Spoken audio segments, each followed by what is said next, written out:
దేవుడు ఒక వ్యక్తిని రాజుగా ఎన్నుకున్నాడు పిల్లలు. ఆ వ్యక్తి పేరు ఏం పేరంటే సొలొమోన్. చెప్పండి ఏం పేరు?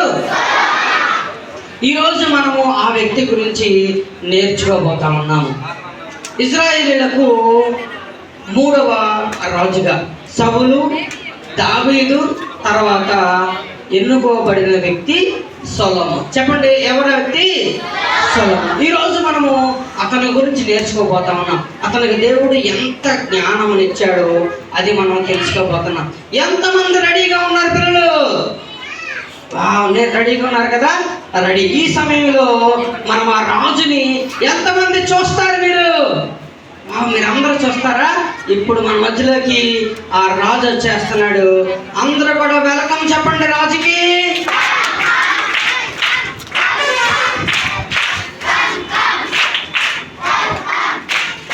ఓకే, అందరూ రాజు వస్తున్నాడు కాబట్టి ఇప్పుడు అందరూ చెప్పండి రాజా రాజా అనండి ఒకసారి.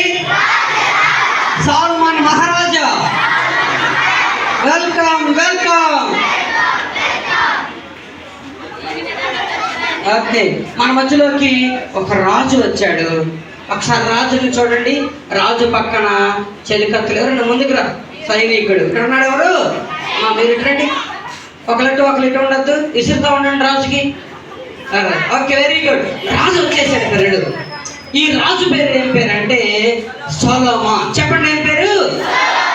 ఈ సొలొమోన్ మహారాజు చాలా జ్ఞానం గలవాడు. చెప్పండి ఎలాంటి వాడు? చాలా జ్ఞానం గలవాడు. ఇంకా సొలొమోన్ మహారాజు చాలా గొప్పవాడు. చెప్పండి ఎలాంటి వాడు? ఇంకా సొలొమోన్ మహారాజు ఎలాంటి వాడంటే చాలా ధనికుడు పిల్లలు. ఎలాంటి వాడు చెప్పండి? రాజులందరిలో కల్లా ఎక్కువ ధనం గలవాడు, ఎక్కువ యుద్ధ శౌర్యం గలవాడు, ముఖ్యంగా చాలా చాలా తెలివి గలవాడు. చెప్పండి ఎలాంటి వాడు? ఈ రాజు దేవుణ్ణి అడిగాడు. ఏమన్నా తెలుసా? దేవుడు ఇతని దగ్గరికి వచ్చి, ఓ రాజా రాజా నీకేం కావాలి? ఎన్ని డబ్బులు కావాలి? ఎన్ని రాజ్యాలు కావాలి అని దేవుడు అడిగితే ఈ రాజు దేవుడిని ఏమడిగాడు తెలుసా?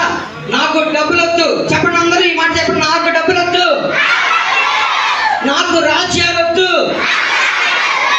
నాకు జ్ఞానం కావాలి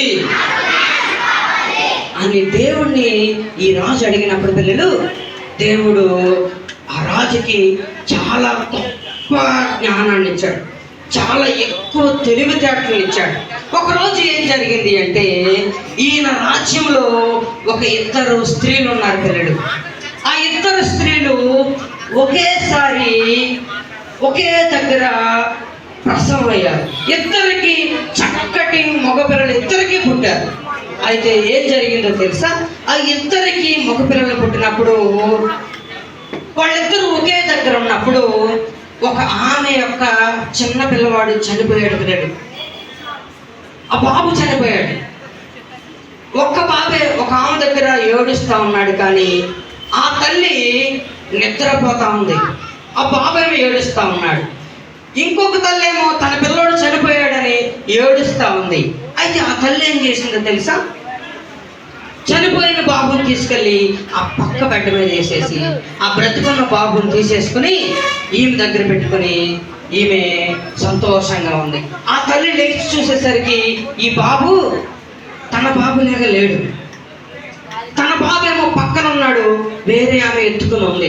ఇప్పుడు ఈ వీళ్ళిద్దరూ కూడా ఈ బాబు నా బాబు, బ్రతికున్న బాబే నా బాబు, చనిపోయిన బాబు నీ బాబు అని ఇద్దరు గొడవ పడతా ఉన్నారు. అప్పుడు ఆ గొడవ ఎక్కడికి వచ్చిందంటే రాజుగారి దగ్గరికి వస్తే సైనికుడు ఏం చేశాడంటే వాళ్ళిద్దరిని రాజుగారి దగ్గరికి వాళ్ళిద్దరిని తీసుకొస్తున్నాడు పిల్లలు. వారు రాజమందిరం దగ్గరికి వచ్చారు, ఆ సమస్యని చెప్పారు. ఇప్పుడు ఆ బాబుని తీసుకుని ఆ ఇద్దరు స్త్రీలు వచ్చారు. ఆ ఇద్దరు స్త్రీలు వస్తున్నారు. వాళ్ళిద్దరూ వచ్చారు, ఈ బాబుని తీసుకుని వచ్చారు. ఇప్పుడు వీళ్ళిద్దరూ కూడా ఈ బాబు నా బాబు అంటే నా బాబు అని వాళ్ళిద్దరూ రాజుగారి దగ్గర కూడా వాళ్ళు గొడవ పడతా ఉన్నారు.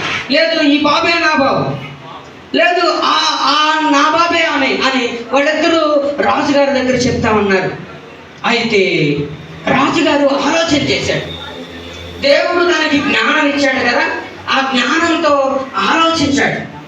ఈ బాబుని ఎవరికి ఇద్దాం, ఎవరికి ఇస్తే ఏం జరుగుతుంది, మరి ఒకరికి అన్యాయం జరుగుతుంది కదా, మరి ఇద్దరికి న్యాయం జరగాలి అంటే ఆ బాబు నిజంగా వీరిద్దరిలో ఎవరి నిజమైన తల్లో కనుగొందాం అని ఒక మంచి ఆలోచనతో సైనికుడిని పిలిచాడు దగ్గరికి.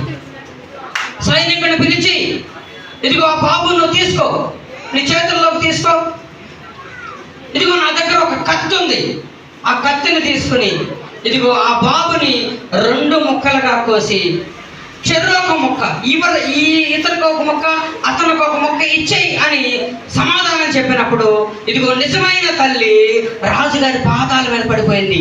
అయ్యా, ఆ బిడ్డను ఏం చేయొద్దు, ఆ బిడ్డను చంపొద్దు, ఆ బిడ్డ బ్రతికుంటే ఆమె దగ్గర బ్రతికుంటాడు కదా, ఆవిడికే ఇచ్చేయండి, నాకు నా బాబు వద్దు, ఆవిడికి ఇచ్చేయండి అని ప్రాధాయపడతా ఉంది ఇంకో తల్లి.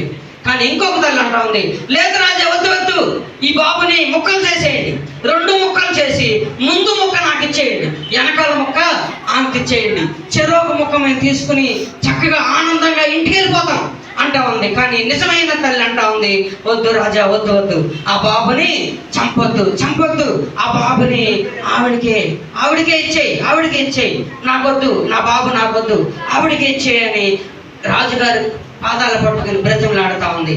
అప్పుడు రాజుగారు ఆలోచించాడు, నిజమైన తల్లికే కదా ఇలాంటి వేదన ఉంటది, నిజమైన తల్లి అయితే కదా ఆ బాబుని చంపొద్దు అంటది. ఈమె నిజమైన తల్లి కాదు కాబట్టి ఆమె ఏం చేస్తుంది, నరికేమని చెప్తా ఉందని ఆలోచించాడు. ఆలోచించి వెంటనే రాజుగారు ఒక మంచి డెసిషన్ తీసుకున్నాడు. ఆ డెసిషన్ ఏంటి అంటే, ఇదిగో ఈ బాబు ఆమె నిజమైన తల్లి, ఈమె నిజమైన తల్లి కాదు అని వెంటనే బాబుని నిజమైన తల్లికి ఇవ్వమని చెప్పారు. ఇదిగో అబద్ధాలాడిన ఆ తల్లిని తీసుకెళ్లి జైల్లో తోసేయమన్నారు. ఆవిడని జైల్లో వేసేయండి, ఆవిడికి శిక్ష విధించండి. ఒక నిజమైన తల్లికి ఆమె అపరాధం చేసింది కనుక ఆవిడని తీసుకెళ్లి జైల్లో వేసి ఆవిడని చిత్రహింసలు పెట్టమని చెప్పాడు.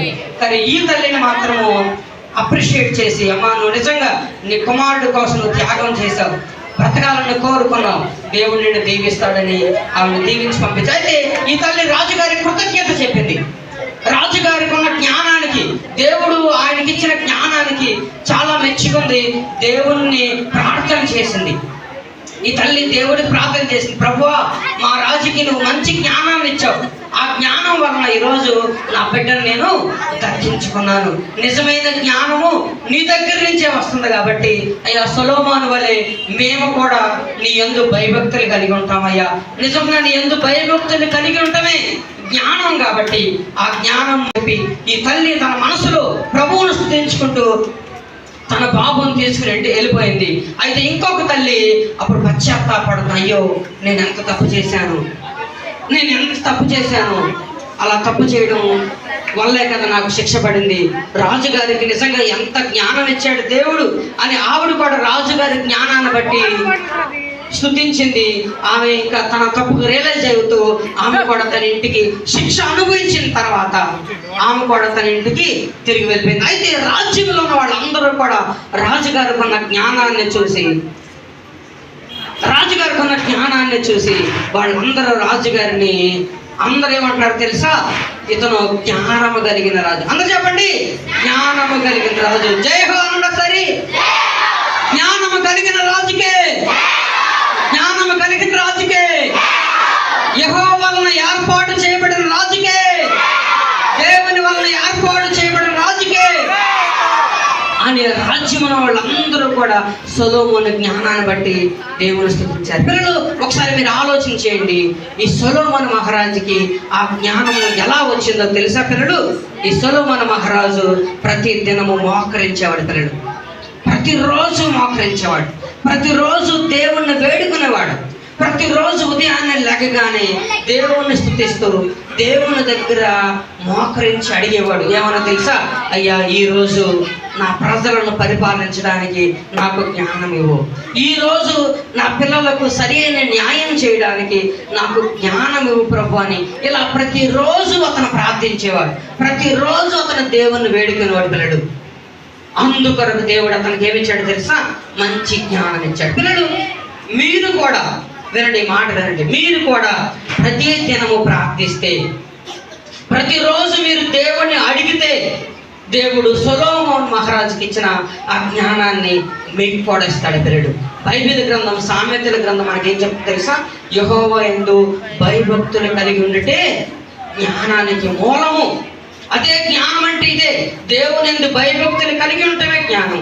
సొలొమోను మహారాజు దేవుని యందు భయభక్తులు కలిగి ఉన్నాడు కనుక అతను మంచి జ్ఞానిగా, జ్ఞానం కలిగిన రాజుగా కీర్తించబడ్డాడు.